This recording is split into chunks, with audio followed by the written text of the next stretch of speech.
When it comes to the housing market, I think that we have to look at the situation in which we are in a correction and convergence.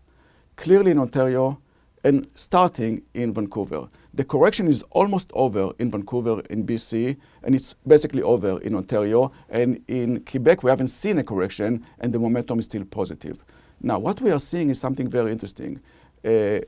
Prices fell to a level where we want them to be. We were in a price searching mode, if you wish, and now we found this price. And now all those prices are converging into one. The condo market, multi-residentials, and also the detached segment of the market, they're all converging, time and price. This to me reflects a market in equilibrium. Therefore, I'm positive when it comes to the housing market in 2020. I don't think it will be very strong, but I think it will be positive. Even in places like Vancouver that saw a very significant correction, this was a very healthy correction.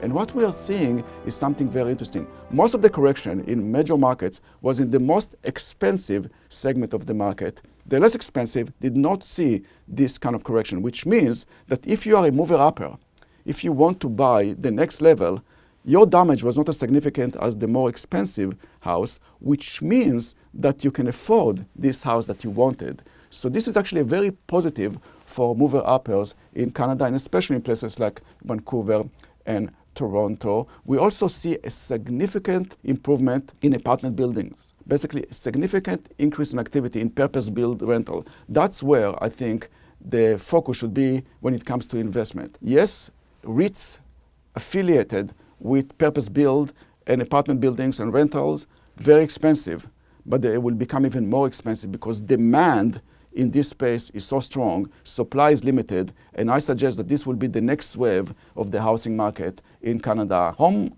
ownership in Canada is at its peak.